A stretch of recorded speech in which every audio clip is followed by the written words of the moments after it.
Hey guys, it's Ben the Coin Geek at Old Pueblo Coin, and today I have some currency that we just got in to take a look at, and I wanted to show you uh, just some old U.S. currency. For those of you who don't know, um, this gentleman here, his name is Stanton, and if you haven't seen anything about the Civil War, you should check it out because the Abraham Lincoln movie, the guy who played Stanton looked just like this. Like it was the one character that I knew. I'm like, oh hey, that's Stanton, and I only knew him because I collect currency a little bit.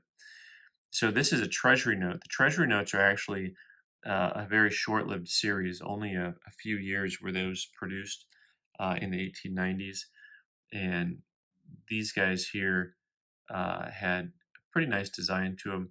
I think generally you can say that about most U.S. currency. It's kind of like what's your favorite, and then what's your favorite because it's all good stuff. And this one has the Tillman and Morgan signatures. Um, Low grade, just a legacy grading good six. Legacy is the new grading company on the block, but they're the old grading company on the block because the guy who ran PCGS grading for all these years now owns the company Legacy. So that's that's the first Legacy note that I've had in. Here is a chief. This is most currency has a nickname. This actually has the nickname of the chief just because it's got Chief Onapapa on there, and really popular note, among the most popular. This, along with the 1901 $10 bill, which has a bison on it and is affectionately known as the bison. Right, so this one signature combination is Parker and Burke, and I'm going to mention those on these because if you collect U.S. currency, one of the differentiating marks are those signature combinations. For some notes, they'll have different design elements to them, but a lot of them, they'll have one design element to it, and then they'll just have the different signatures. This gold certificate from 1922, these were issued during different years, slightly different designs, really kind of a nice looking note actually. This note's pretty clean. It's got your typical kind of trifold look on the back. And but overall, I always like these notes because the color palette, I guess, that they used was so intriguing to me because they have this golden yellow colored serial number, and then the entire back has that golden serial number. Serial number has that golden look to it, and the embossing, of course, is always really nice, and the design with all those fine details.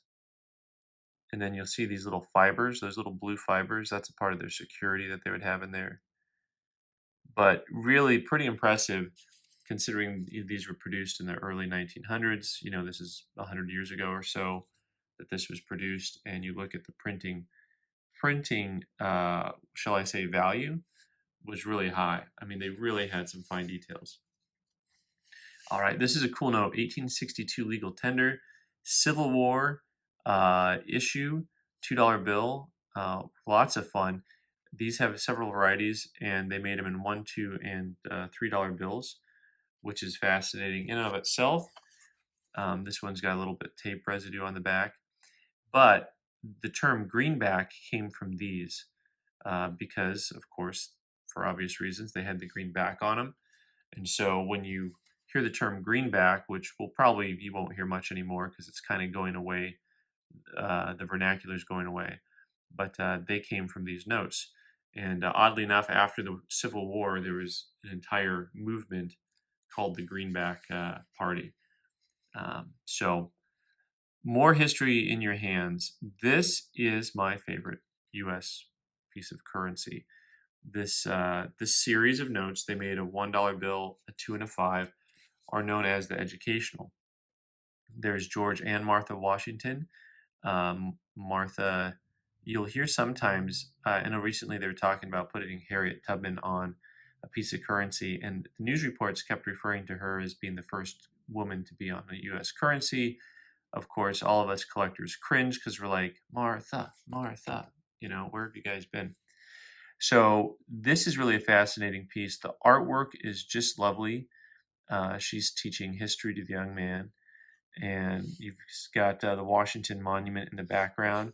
One of my favorite things is you've got over here the Constitution of the United States printed on this book, and it's just one of my favorite designs. Yeah, absolutely, absolutely one of my favorite designs, or is my favorite design. I think it's the most beautiful piece of currency that the U.S. put out. This entire series is cool because it has this kind of like black and gray look. Uh, if I were to get a tattoo, this would be it, right? So we can all take turns talking about what tattoo we want based on U.S. currency. Um, and because really, what else would you get besides U.S. currency tattooed on your body, right? So this 1907 series U.S. note has a nickname like most of them. It's called the Woodchopper. For those of you who can't see very well, that's because this fine gentleman here has his axe and he is presumably chopping wood. And he's got his dog on there barking at somebody because dogs bark. And you've got Andrew Jackson in the corner. Woods and White autograph pairing, signature pairing. And a lot of these notes had all the legal mumbo jumbo on them, right on the note, so you could find out exactly what this note was, legal tender at face value for all debts. Public and private. Oh, by the way, this is an error note, error type note. You see how it doesn't say public? It looks like it says PCBLIC. That is just from a printing error, but it's actually one of the errors that's known on this note. So I guess I need to make sure that's looked up right. Last but not least, we have this broken banknote from the Citizens Bank of Louisiana. A lot of these banknotes are what's known as a remainder. This says remainder here. Remainder is where they have not been signed. Right down here, there should be a signature. These banknotes were printed by for the banks by a private company. A ton of them were printed by the American Banknote Company. American Banknote Company. They were the cat's meow. They made all these amazing vignettes. Look at the micro printing on that. I mean, it's not like we have today, but you see the word 100 under there. So, $100 in the 1870s, which is when this is, or pardon me, 1860s, 60s or 70s, is quite a bit of money. So up here is where they would have had the serial number handwritten.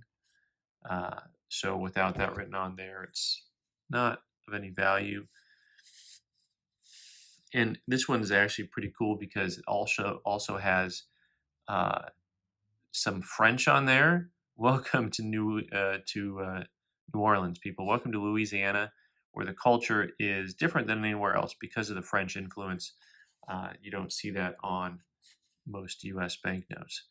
So anyway, I thought I would share some new currency with you guys.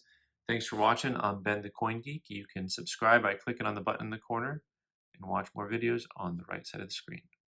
Thanks.